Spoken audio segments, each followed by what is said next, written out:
Hey everyone, welcome back to another episode of Meta Talks, part of the Metaverse Times publication. Very excited today because we have three individuals. Two I've met, the third one I have not met yet, that I don't think. So I'm excited today to dive in. But we have Josh, Zach, and Ethan, all from Outer Edge LA, formerly NFT LA. Welcome everyone. Great to be here. Great to be thanks for here, having man. us. Sorry we missed you in the Philippines. It sounded like you guys had a great time over there. Yeah, appreciate it. I know. I think some of your employees were able to join. So I know everyone's super excited for all the events that are really starting, and I feel like your event is really a kickoff for the year because after your event, it's like there's many more events. So no pressure there. But I would love to hear it. I think the audience would gain a lot of benefit. You were NFTLA, now you're Outer Edge. What was it that inspired you to do a brand change, name change, and why Outer Edge?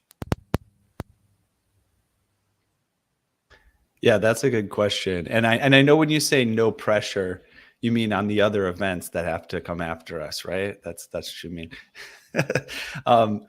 Yeah, we named our company Edge of Company, from the very beginning after we created the Edge of NFT podcast and before we even created the NFTLA first incarnation. And that's because Josh and I, the co-founders of the overarching company, we're just really excited about pushing the edge of whatever is going on in technology. And also, we found so many things in the Web3 space, technology, but also creativity and the creator economy and finance. And there's so many things going on that we've encountered through the communities that we're engaging with through NFTLA, through Edge of NFT. We wanted to jump fast forward and kind of keep up with the pace of how quickly the space is evolving and jump right into the Outer Edge themes that we think is really going to bring in and encompass a wider array of individuals and make them feel welcome within this community that's around Web3, that's around NFTs and all that they can do, but also integrates with all the wonderful other things that are going on, in AI or augmented reality. We want to make space for everyone that's building right now and building cool stuff, but doing it in a place that's pushing boundaries. Yeah, we thought about a lot of different ideas for a theme for the year, and I don't know actually who it was that said Outer Edge, but it just felt good because I think we are at the outer edge and we are pushing these boundaries creatively in LA. And I think at the end of the day, what we talk about in the show, what we celebrate as a company is innovation and disruption and breaking boundaries that faster than ever possible before. And that it's that accelerated rate of evolution of this industry that we wanted to create a theme for the year that we could fill with all of that sort of kinetic energy that's been building over the last several years. Yeah, and also just dive back also metaphorically speaking, and if we say that NFTLA 2022, our initial event was a blast, and it was also a blast off. A lot of people are really recognizing that they've went through what feels like almost like a rocket ship exploding, off the face of the planet. And, we've got to this point right now where the dust has settled, and maybe even those fuel tanks have dropped off and really we're like coasting into outer space together, the folks that are, on board building and doing and creating things. And so we wanted to kind of capture that feeling of we have liftoff. Now we're expanding towards literally the outer edges, almost in like you'll see it in the branding around it, like a space age kind of thing.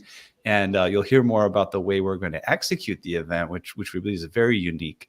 And the kind of feeling of it is like you're on a lunar landing or you're on a Mars landing or something. And all of the pioneers are there building what they want to create as the future. Yeah, I think it's amazing when it comes to these events. Like you mentioned, there's so many technologies now coming together. and you have the ability to really highlight all these people building. I mean, like you mentioned, AI is like the talk of the town, kind of like NFTs were, a few years ago. And who knows what's going to be next? I'd love to hear, what are you doing differently? Because I think when there's the pressure of events, it's always, okay, you have your first event, now you have your second event is like, okay, now people want to see what's next, right? Like, how do you one up what you did last year? So what are you doing differently this year to change from being different than the first year? Sure. Yeah, quite a few things actually. I mean, just from a high level, changing like how we present ourselves. Like NFTLA was awesome, and the comfortable thing would have been to stick with it because it was a good description of what we were doing, and yet we do have grander visions than what we can just describe as NFTs and Los Angeles. So what we're doing is getting out of our comfort zone right off the bat, which is where you have to be if you're on the edge anyway. And so that's what we're building. We're trying out a lot of new things rather than just trying to replicate what happened a year ago. We're always experimenting. I think one thing to know about the Edge of company is that we're not really, an event or a podcast. We're a Web3 startup trying out a lot of really cool stuff.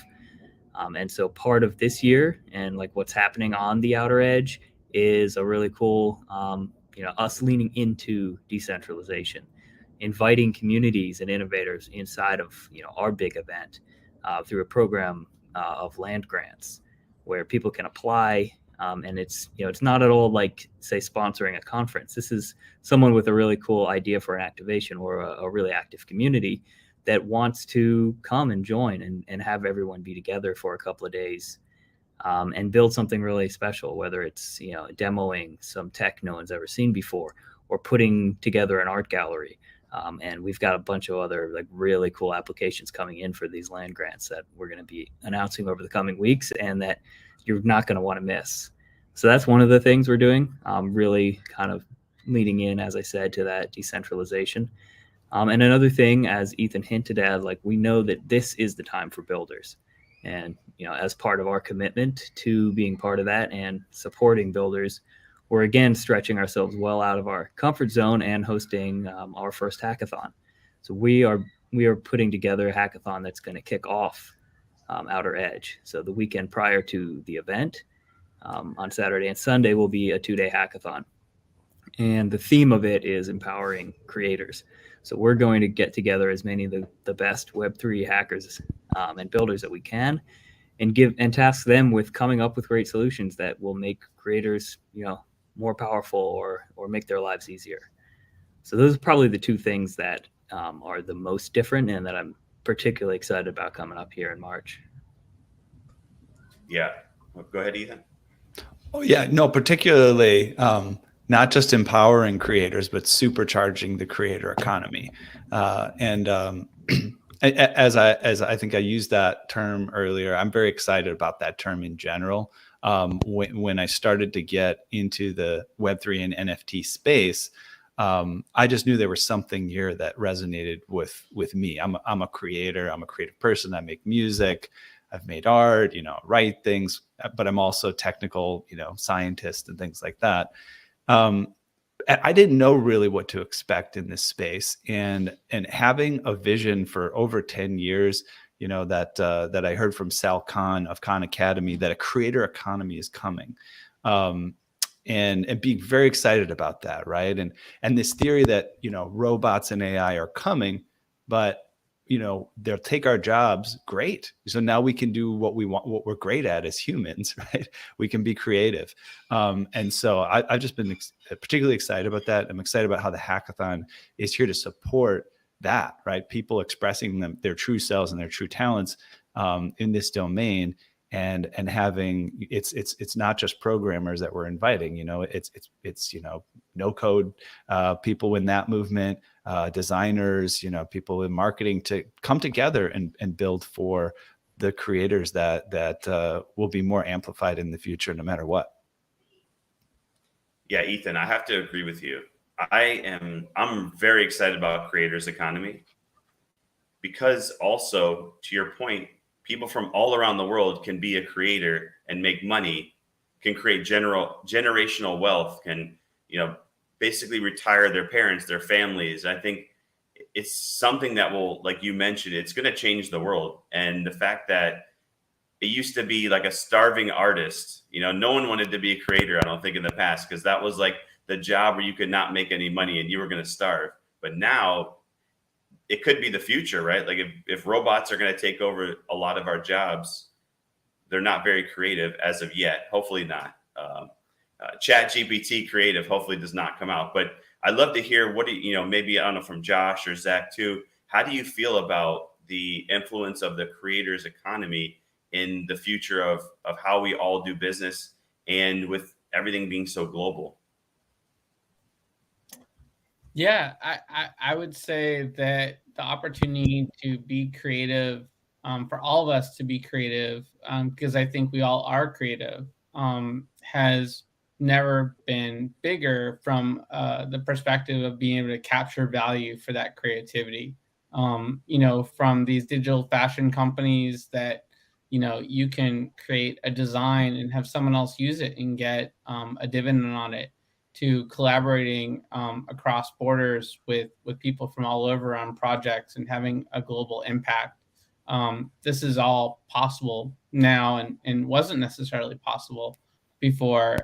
Like Ethan said, I think when you look at the world of post-industrial modernization, and whatever we're going to call this era of AI, creativity is essential. And we just had Shelley Palmer on the show, a true futurist professor.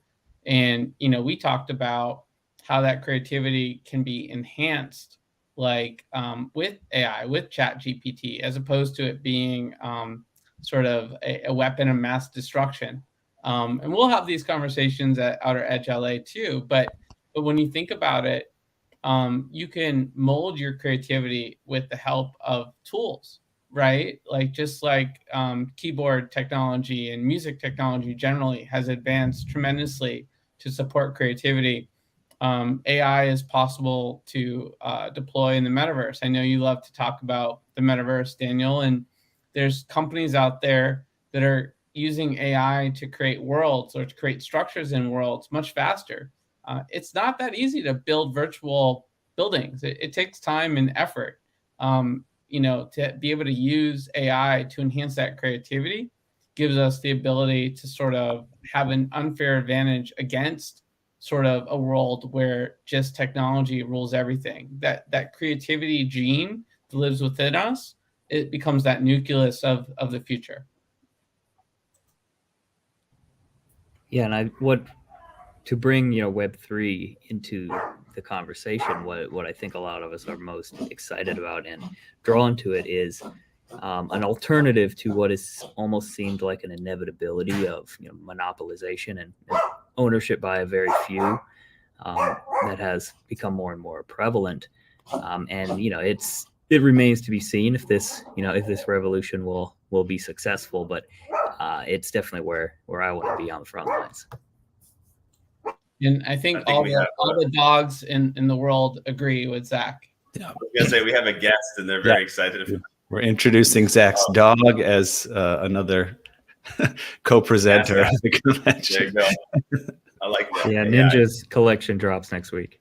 Hey, if there's an AI that can understand what a dog's bark means and we can communicate, there you go. That'll be the future. I dare you to say AI is evil when it lets you talk to your dog. That's it. I'd love to hear too, because I know how much effort and energy and time goes into an event. No. It's really easy, Daniel. You've got the wrong impression. Yeah, we're just all kicking back. There's no work going into. I was trying to give you guys credit. No, yeah, we know the other side of that. Really appreciate you even pointing that out. People don't notice, so I appreciate that. Well, it's always interesting because it's like you have an event one time and you do all of this energy and work for this one event that is a few days. So I'd love to hear, and you were touching on it earlier. Besides an event, like what is the end game of Outer Edge? Like where do you see this brand that you're building besides having an event? Because I think a lot of people, they want to have events. People always tell me, I want to have this event, but I'm like, well, what's the point of the event? Like, what's the end result of just an event? Because we know events don't necessarily make a lot of people profit. They spend a lot of money and they're very expensive and there's a lot of time. And so typically I think people have to have something else than just an event. So I'd love to understand, like, where do you see this brand going? You mentioned I know it's a podcast and an event. Where else do you see this brand? Yeah, I think it's helpful to understand where the event came from first, right? The podcast was the beginning of it all. We started the Edge of NFT podcast in March of 2021, and very fortunate to be blessed with incredible guests and an audience that really appreciated our unique approach to creating content. And that sort of enabled us to sort of think about what's next with our brand. And we all have event backgrounds. And so the idea of sort of creating more connection and collaboration potential, really deploying the capabilities that Web3 offers in real life just made sense to us. And so we created NFT LA, now Outer Edge LA, with a blank slate, not really based on what other people do or have done or plan to do, more about what is our idea of a high vibration environment that would be worthwhile for people to take valuable time away from the grind to come and get together. And so I think the tenets of where we go next, it's all based on sort of the objectives of the event itself.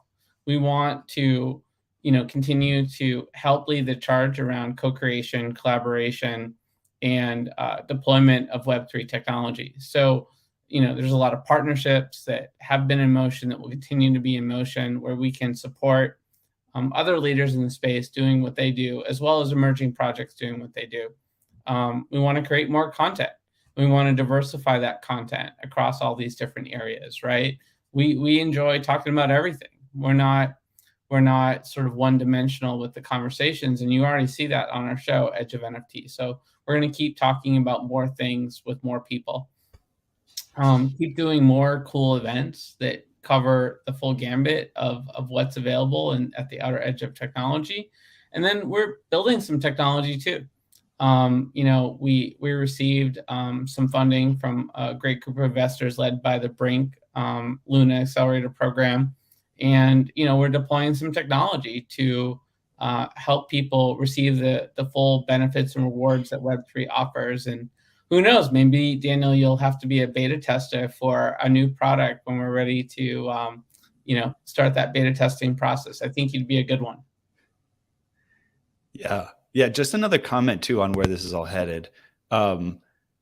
I forget where I've heard it. It's probably from multiple angles. But if you look historically, as each new wave of technology comes on the scene, we start to describe various things in that terminology. So, for example, when machines came on the scene, the brain was a machine, right? And then when computers came on the scene, the brain is a computer, right? And then when networks and social networks came on the scene, the brain is a network, right? Or this is a network, or that is a network. I believe that what our next phase, after sort of the network phase of how we see things, is ecosystems, right? Not only are we looking at a planet where the ecosystem matters, like all the different players, right? And everybody playing their part to make a better whole. I think it's just happening in all sorts of domains. And I think that's where we're headed. When you look at, we have a podcast, which has media, we have an event, which brings people together in a physical space.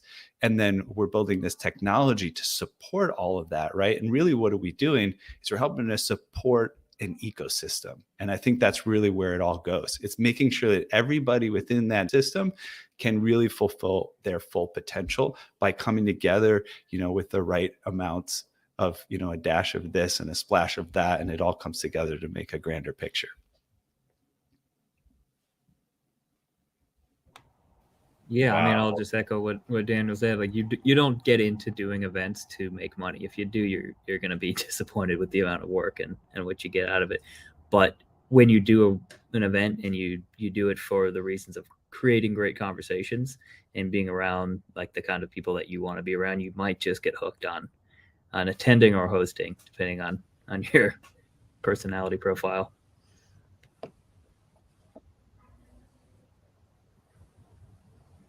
Well, awesome. Well, thank you so much, Zach, Josh, and Ethan. And make sure everyone checks out Outer Edge LA, which is March 20th to 23rd. What's the website that they can go buy tickets if they want to sponsor, if they want to participate in the land grants or the hackathon? Where can they check that out? outeredge.live. Simple as that. And they'll find links to everything there. Yeah, just go to Get Involved, and you can apply for the land grant program. You can volunteer. We're still looking for media partners like yourself, talented folks covering this industry professionally. So plenty of ways to plug in and be part of the event. Wow, well, can't wait. Thank you all for being here. And make sure everyone checks that out, Outer Edge Live, and I'll include all of your links so they can contact you directly as well. Thank you all. Great conversation, and we'll see you next time. Thanks, Dan. Thanks, Daniel. Catch you later.